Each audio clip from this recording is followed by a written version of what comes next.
Hello, hi, and so we are live. Well, we are actually going to be interviewing for my amazing podcast, and for those of you who do not know about my podcast, I would like to introduce you to Terry Messenger's Zone of Genius.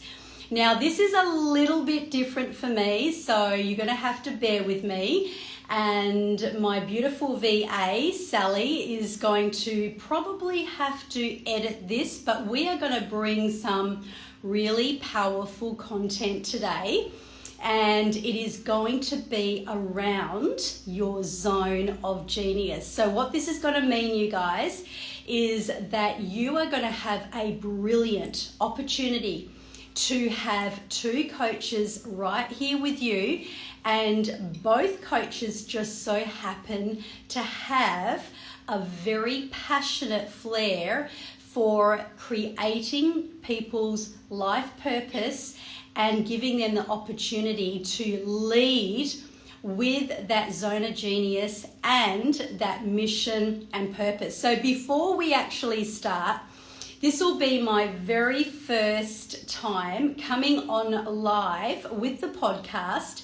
And for those of you who don't know, it is Terry Messenger's Zone of Genius. And you can check it out on terrymessenger.com as you see my name spelt, so easy peasy. And what we're going to be doing is, firstly, I'd like to talk to you a little bit about the Zone of Genius before we introduce you to someone really, really super special.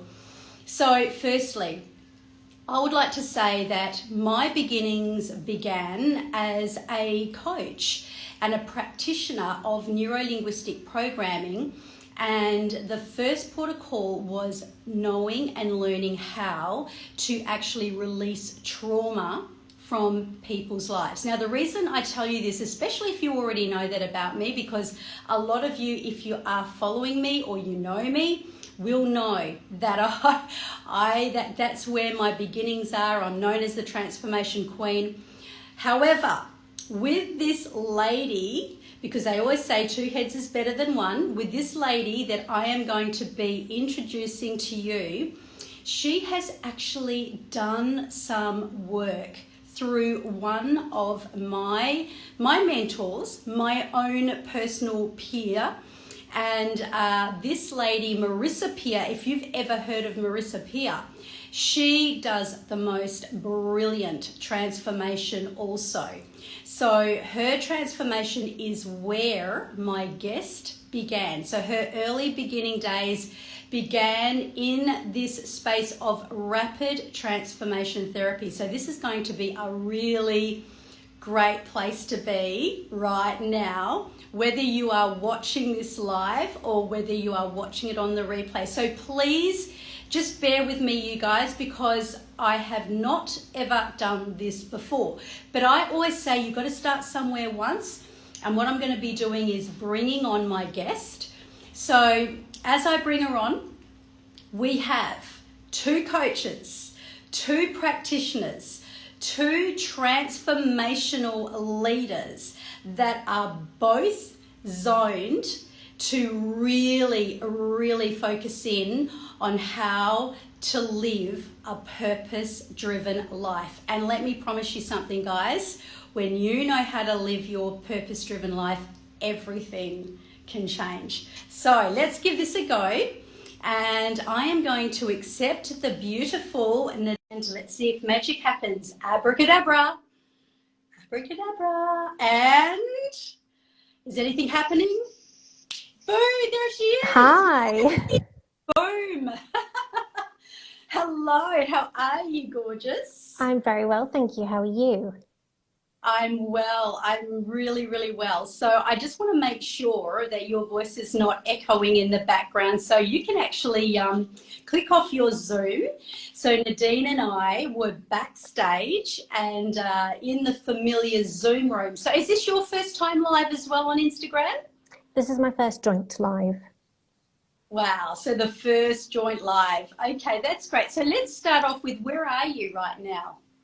So I'm normally based in London, but I'm currently visiting my parents in the Middle East, so slightly different.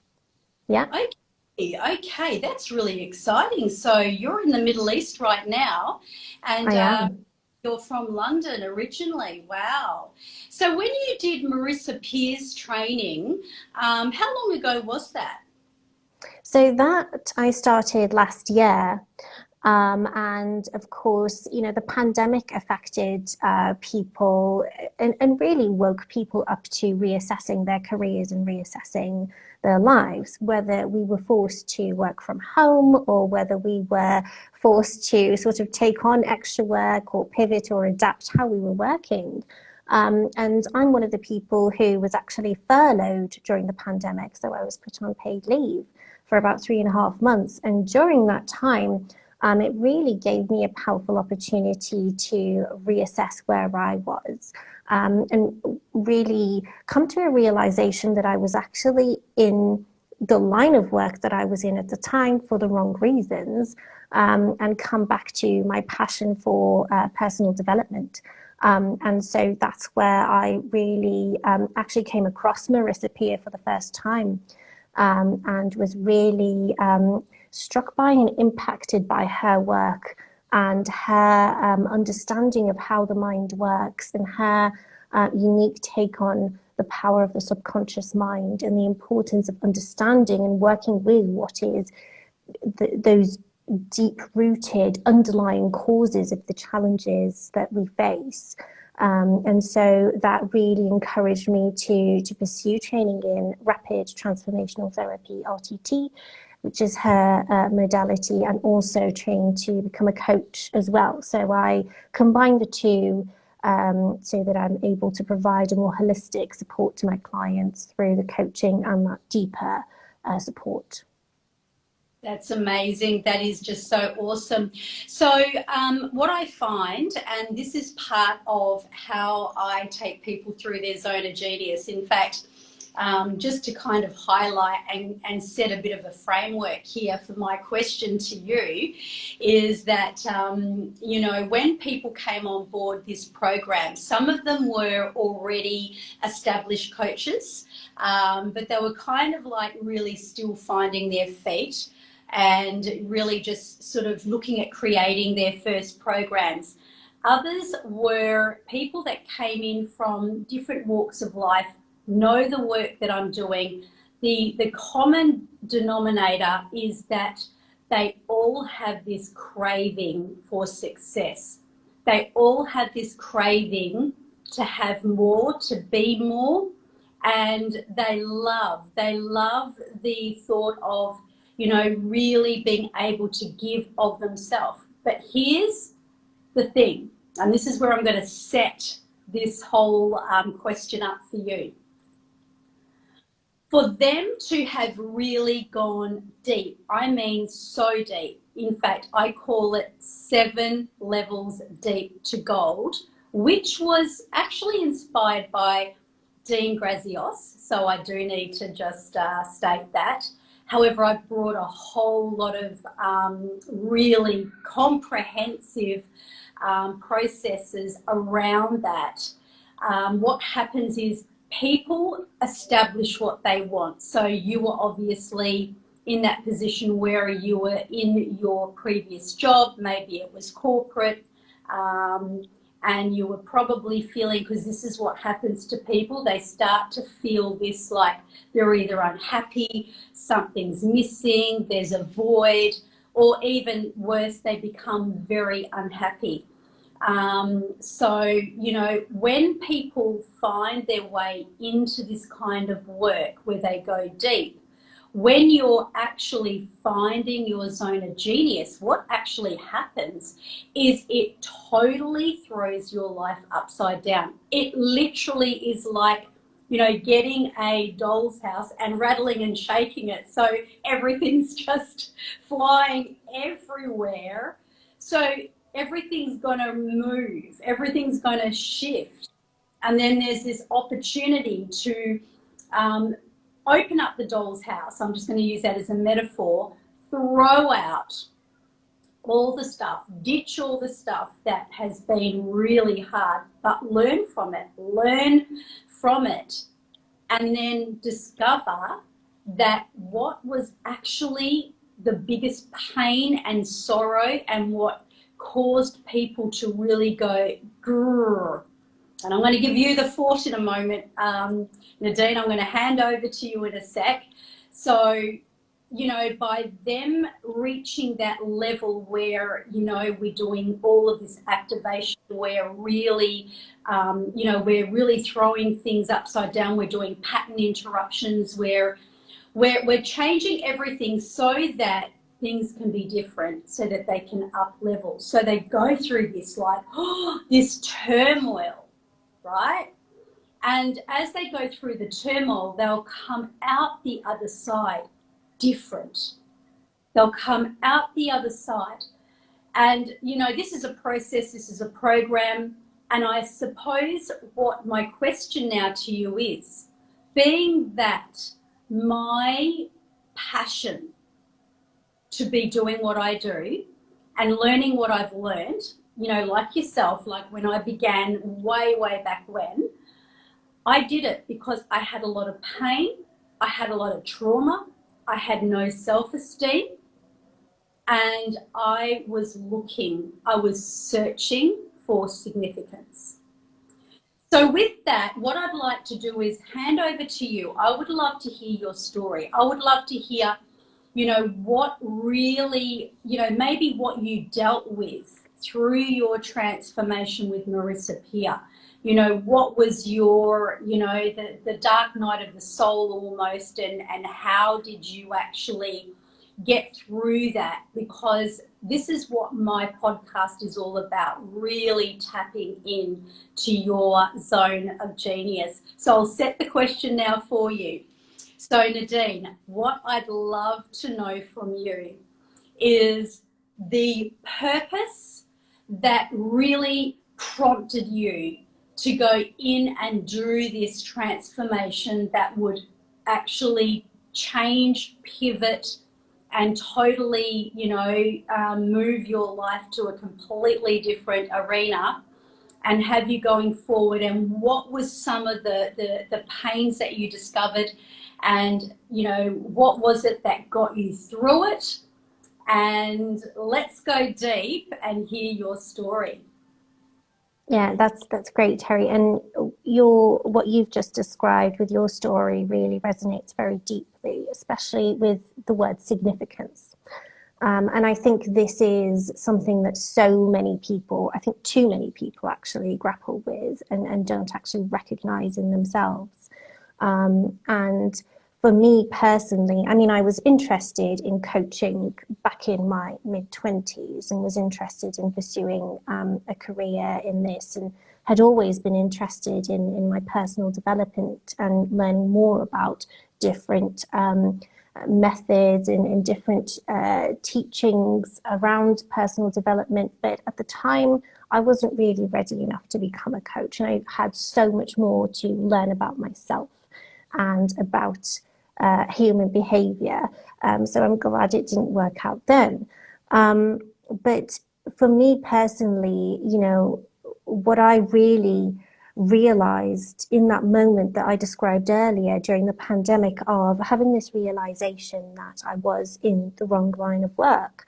And it was actually quite funny because I started out as a teacher, actually, primary school teacher, and then I moved into working in the sort of public affairs space, which is very much sort of government relations, and I worked in an embassy. I worked for a member of the House of Lords in the UK Parliament, and then I moved on to work for 2 business groups in London, leading on their public affairs, so dealing with the government relations and the policy positioning, and it was all very fascinating and wonderful work, and I had so many wonderful opportunities there.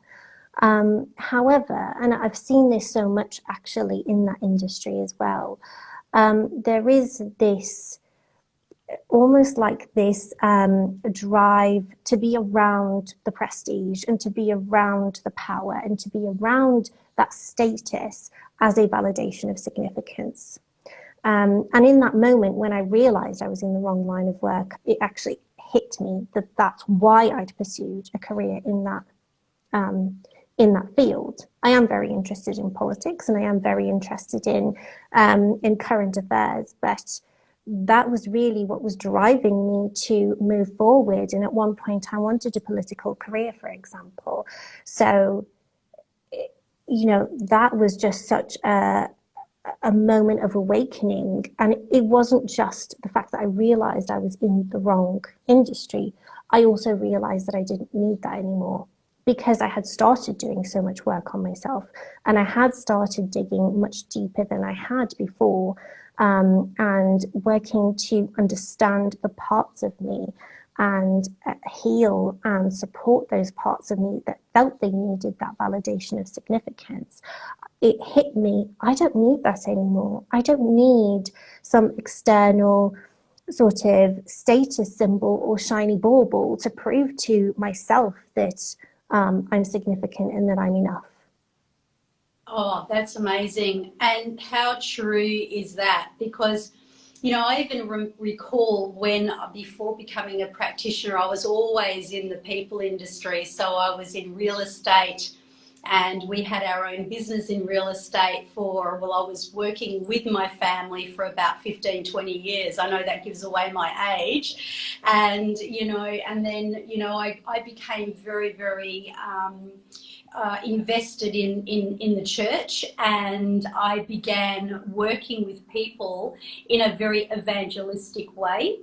And one of the courses that I ran, because it was really for people that were either agnostic or they didn't really necessarily go to church or anything as such, but they were quite broken. So I found that, I had this passion for people that had been broken and wounded in their life and were wanting and searching for that significance. And so it was something that became almost like a yearning in them. And yet these people, they're the greats of the world. I mean, Oprah Winfrey was like that. Mm-hmm.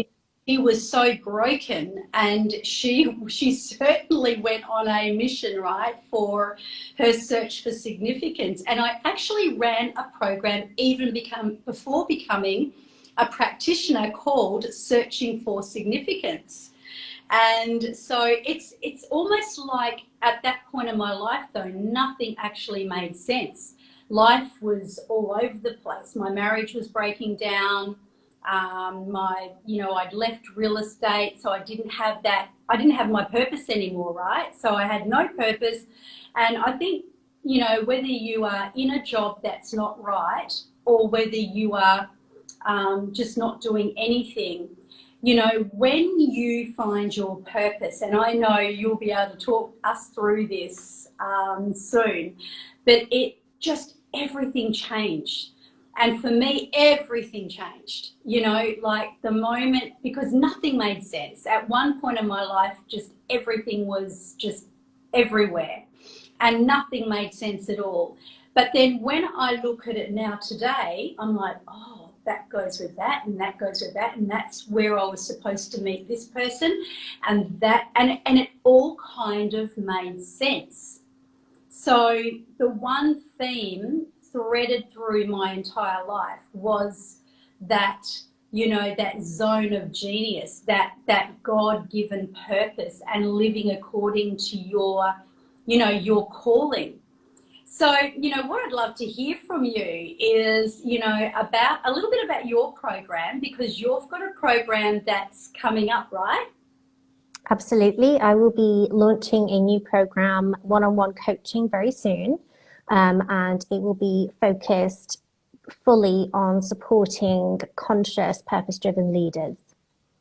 Beautiful. And can you tell us about it? Like, maybe if you take us through a little bit of a glimpse And the other thing I always say to coaches as well, as a coach of coaches, is that, you know, maybe even I can help you develop something or even grow that empire. So I always say to people, right, okay, so, you know, create 3 signature programs and really look at your vision of what you want first. So the empire, and see that empire, that high ticket service, that Louis Vuitton, you know, where you are bringing a real bespoke, tailor-made service that your client is just going to absolutely love, that's going to be life-changing and juicy and powerful and potent, right? And, you know, bringing it together and speaking at that level, and then kind of like, you know, developing that program that you've got coming up. So perhaps tell me what you've got, you know, in line, or what it's about, what you've got happening in there, and even some of the strategies, or even some tips or some secrets, or your sources about, you know, these people, because you're a very affluent woman, you know, with your background and all the things you've done. So you've come from a very, very well-educated, well-learned background. So, yeah, tell us about your program and, you know, share some of those secret sources. Absolutely. So I'll talk you through the key sort of pillars of the program in a moment. But first of all, I'd like to address, you know, what drew me to creating this program, and you know, where this passion for supporting purpose-driven leadership comes from. You mentioned Oprah and her search for significance. I mean, she is a classic example of a purpose-driven, conscious leader who is, you know, she's leading from impact. She is leading from service for the greater good, but she's, you know, living her passion through doing that, through her speaking, through her talk show, through the network that she's created, and through the philanthropy work. But you often find leaders whose search for significance drives them in very much the wrong direction, and drives them towards hunger for power, and drives them to sort of act out that hunger for power in very destructive ways. I mean, we just have to look at what's happening in the world right now. A certain leader in the world at the moment. Well, you know, there are many of that, you know, there are many leaders. I won't pinpoint any particular names, but, you know, we would not have the level of conflict that we have in the world right now if we had more conscious leaders stepping up to the plate and, you know, leading from a place of service, leading from behind, leading from a place of, you know, being driven to lift and support others, rather than being driven by the status and by growing a following and by, you know, having their name up in lights. There's nothing wrong with all of that, but if that's what you're searching for, and that is the motive of your leadership, then, you know, you will get all of those things, but you won't be any happier, and you will not be any more fulfilled, and you will continue to keep searching for more.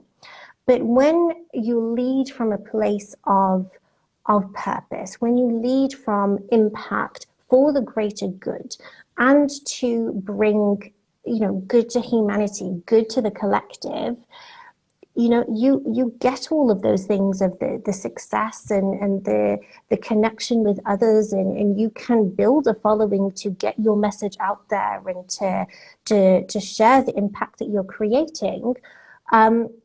But it's a completely different feeling. You know, you get that fulfillment, you get that inner satisfaction, you get that knowing that I'm living my purpose and I'm living my truth here.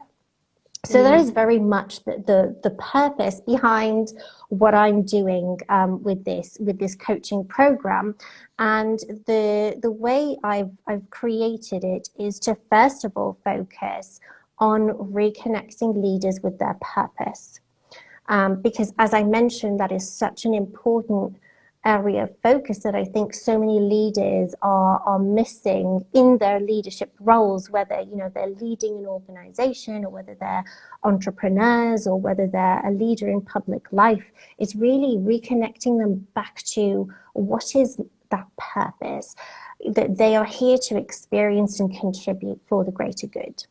And then it is from there looking at, okay, well, what does leadership really mean to them? What does conscious leadership mean to them? And what is their vision of the leadership that they wish to embody? Because leadership is evolving in many positive ways, from very toxic behaviors and very, I would say, behaviors that are very male, and I don't mean to say that, you know, there's anything wrong with male leaders, but there have been very masculine structures that have been built into the way that organizations are led and the hierarchies that have been developed. And certainly the sort of command and control ways of leadership and the competition and the conflict that has very much permeated structures and relationships of, you know, leaders and those that they lead.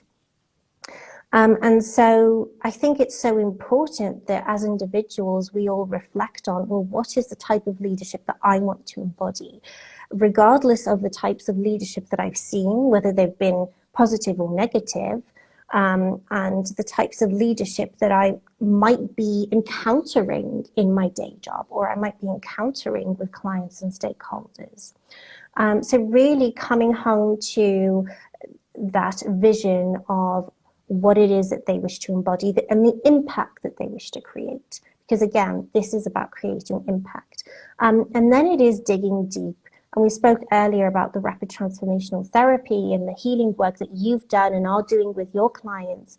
Then it comes to the really digging deep into what are those patterns, those deep beliefs, those underlying feelings that might hold them back, that might create the imposter syndrome, or might create the self-sabotage, or might you know, hold them back and make them feel limited and less able to lead in the way that they would like to, or inhibited and unable to speak the truth that they would like to speak in their leadership role. So it's really around that, isn't there? There's so many people that haven't got that voice. And in fact, that is such a huge part of activating your, you know, your zone of genius. So, for example, I know that so many people don't have a voice. It's been squashed from when they were younger. Right. And, you know, even when we're looking at, because Marissa Peer, she's a hypnotherapist, right? But I think she does come from the neuro-linguistic programming. So I kind of train in both.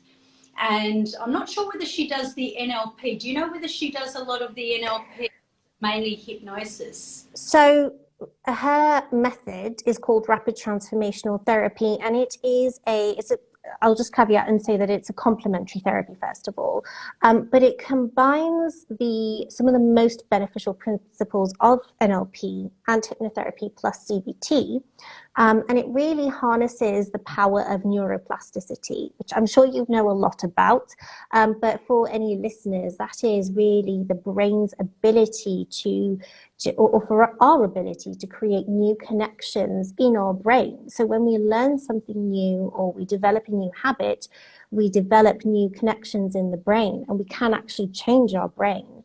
And with rapid transformational therapy, you know, working to dialogue with the subconscious to really understand the root causes of where imprints, very deep painful feelings or beliefs or any subconscious programming through RTT, I'm able to, or all RTT practitioners and therapists are able to really help people to get to the bottom of what those underlying subconscious root causes are and work with them at the subconscious level to reframe and overcome so that the person can develop a healthier and much more constructive and much more empowering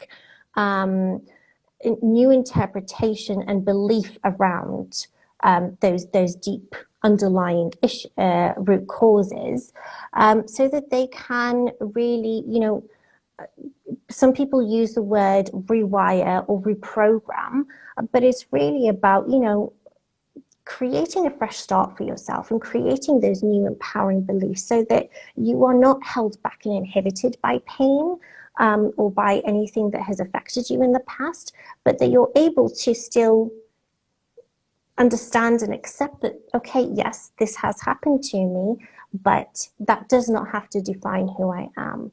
I get to create my new beliefs, and I get to create my reality going forward.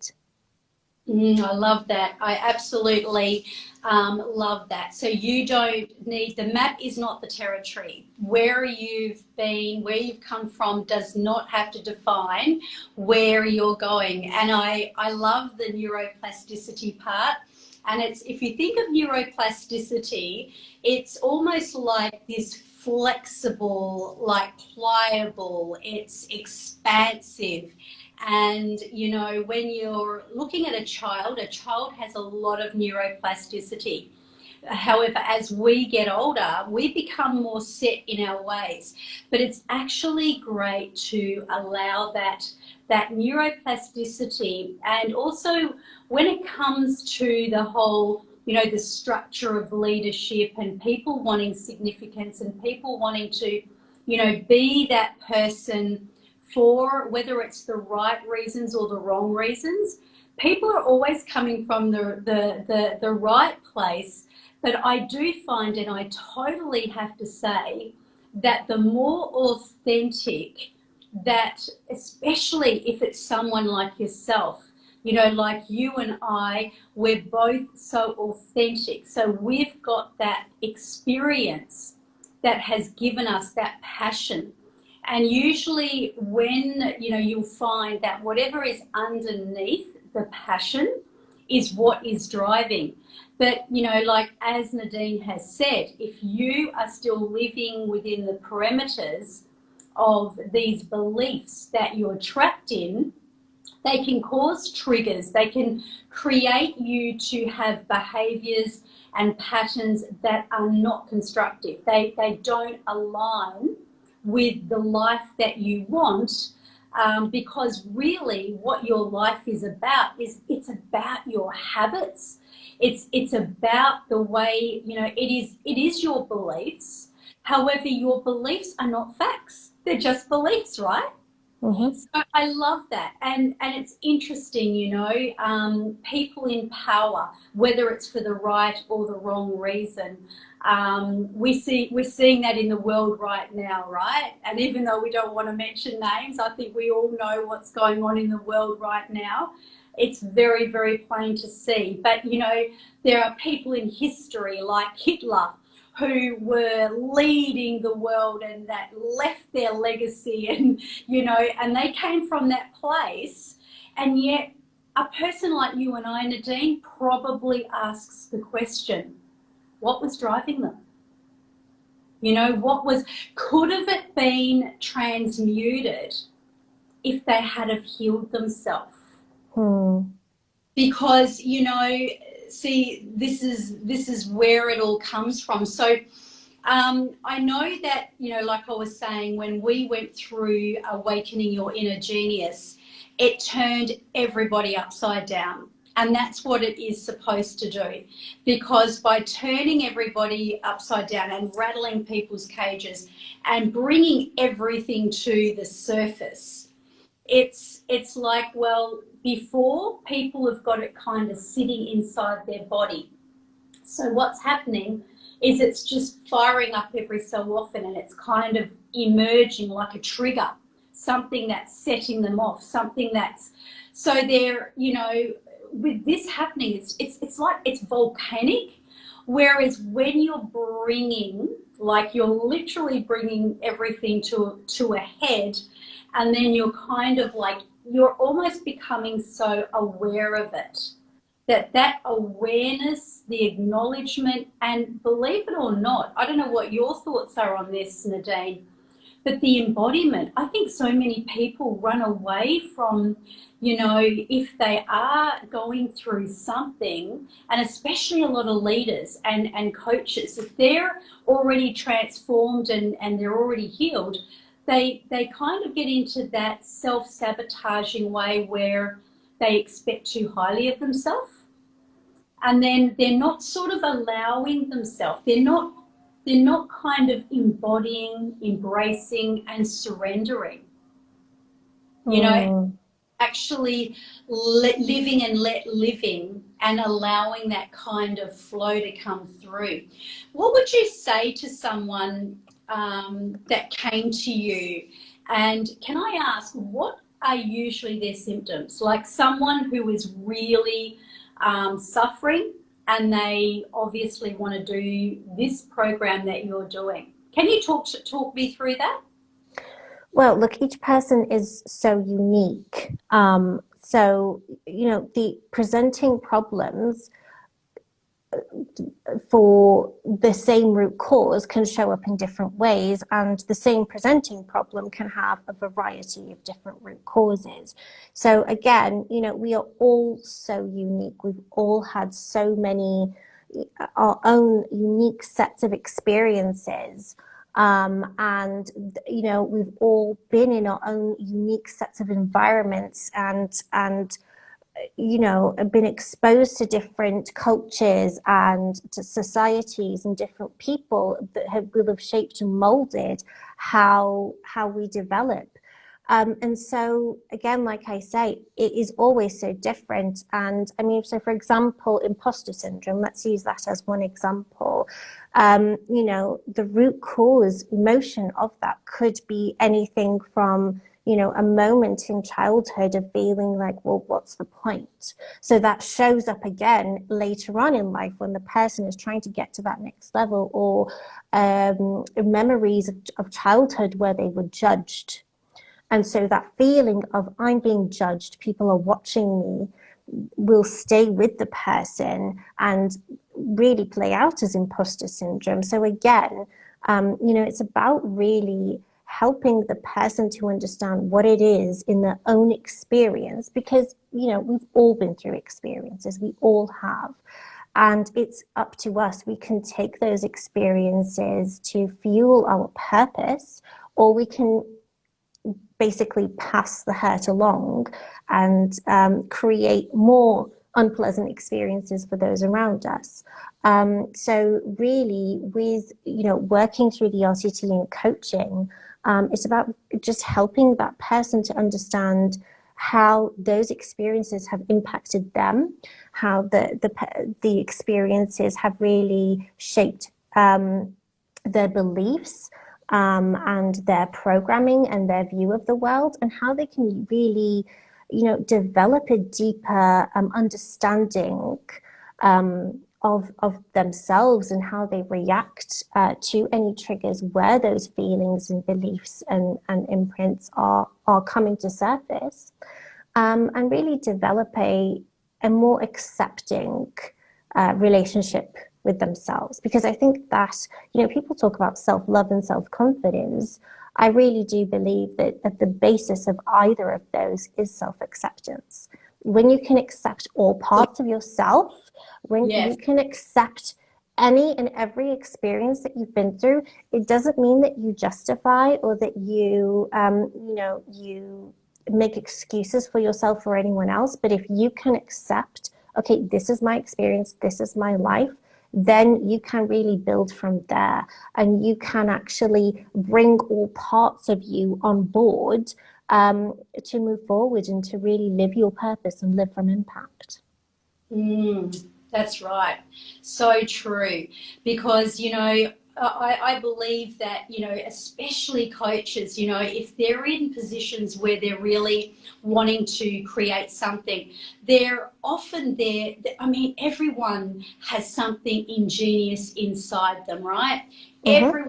That's what I stand for. I stand for the fact that every single person deserves to be and to be living their absolute God-given calling, and when they unleash that zone of genius, it's like say goodbye to the imposter syndrome. In fact, where that whole imposter syndrome came from is usually not enoughness, because they grew up with this, their parent in their ear, or feeling they're not good enough.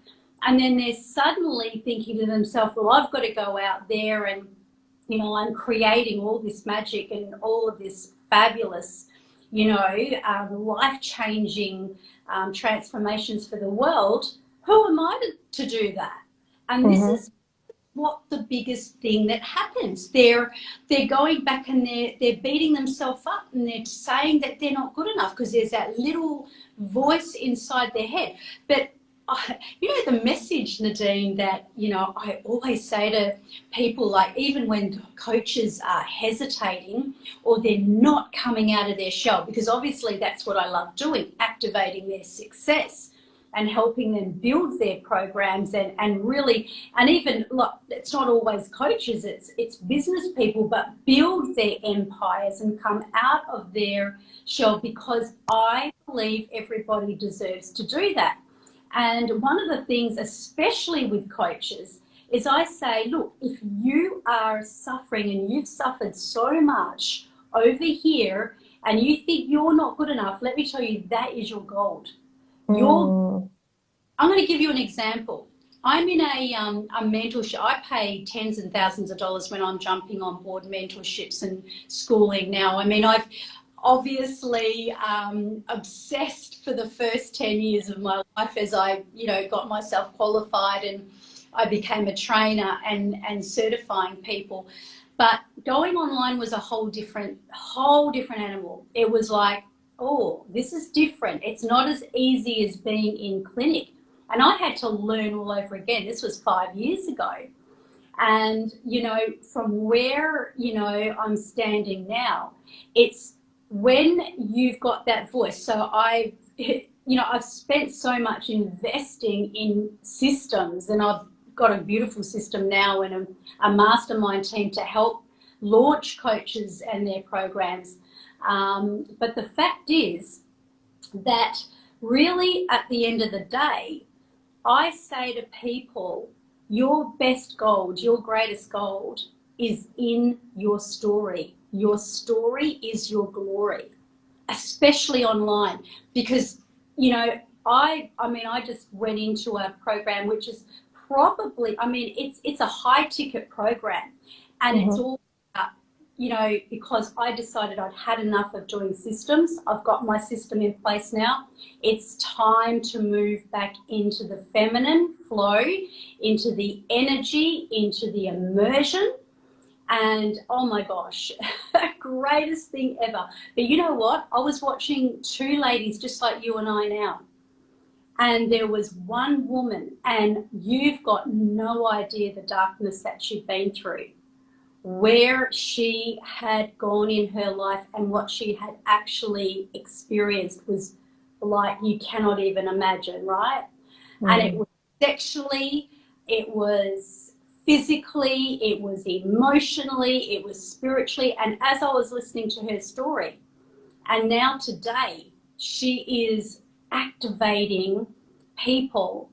And the lady that was interviewing her, which is where I jumped into the program, I said, I want to work with that lady you were interviewing. I want to work with that lady you were interviewing, because that lady had overcome so much stuff. Yeah. And when you overcome, when you are that person, like even at, say at a corporate level, if you've gone through so much pain, and I see people encountering a lot of upset and disappointment in their careers. Mm-hmm. That can be traumatic. Yeah. And then that becomes like the story becomes the glory. But I just now want you to close down, because we have to close. I could talk to you all night, I think, because we're just so on sync here. But just tell us, if you could give 3 of your sources to people listening, and obviously you're dealing with, you know, really high level people that want to go into leadership, and, you know, what would you say to them? What would be your 3 tips that you would say to a person who you were going to set them on the road to living their purpose-driven leadership life? Yeah, I think, well, when it comes to leadership, I think there are 3 incredibly important things. First of all, be authentic. And to be authentic, you really have to understand and dig deep into yourself and, you know, do the inner work, like exactly what we were talking about, you know, whether it's through RTT or NLP or any other modality, you know, really dig deep, understand yourself, because that's where your authenticity is. So authenticity is the first one. And secondly, you know, people think of, you know, personal presence as being seen and heard, but they forget the aspect of actually being present, which is actually about understanding. So seek to understand, because you will be your most effective when you actually understand the people you're working with, when you understand the issues you're working on. And, you know, if it's thought leadership, for example, you really do need to have a solid understanding. So really be curious and develop that understanding. So those are the first 2 things. And lastly, I would say, actually, I'll add 2 more. I would say there are 2 critical things that are not taught enough. And the first one I mentioned earlier, which is self-acceptance. You know, if you really want to build your self-love and build your self-confidence, you need to develop that self-acceptance. And the second, I would say, is self-trust. Because if you trust yourself, you will have that natural confidence and that natural courage to be able to step out and to step up, and to, you know, raise your voice and speak the truth around the issues that you feel strongly about. And you'll, you know, you will really trust your own genius or your own type of leadership that you wish to embody. Oh, that's amazing. That's so good. So now, you know, what we'll do is we will get your link, so that, because this is going on the podcast, it's going to be long haul. So we want a link for people to be able to contact you for the long haul, because it might be next week that they listen to this, and it could be next year. So with that in mind, if you could drop that link in here, and if you would like to work with this beautiful lady that has got not only such an affluent background and a really comprehensive training with what I can put my hand up and say, you know, one of the most influential leaders, Marissa Peer, you know, hop on to that link and join with Nadine. Otherwise, you can jump in the DMs, of course. And what's the name of your program coming up, Nadine? Yep, so it is going to be called Untethered Leadership. Oh, I love that. Untethered Leadership. That's so. Well, look, thank you so very much for your time and your generosity. Thank you. Yeah, giving this time. And I know this is my charity. I always say this is the charity that I give that is just, you know, it's free, and it's also a space and a place where you can listen into this. And if you have resonated, get in contact with us. Maybe you would also like to be on the show. You might like to bring your business to the forefront, because that's what I love. I love activating people's success or you may want to find your zone of genius, and we can do that for you right here. Otherwise, if you want a call that is going to be between, just personally, you can jump into my DM. And of course, you've got my link too. But again, Nadine, this is amazing. I just feel so aligned with everything you've said tonight. I mean, I speak to all different people from all different walks of life. But I have to say, your mission is just a fabulous one. And I can't speak more highly. Know your calling, know your purpose, and lead with excellence. So thank you again, and thank you everyone for tuning in, and much love to you all. Mwah. Thank you, Terry.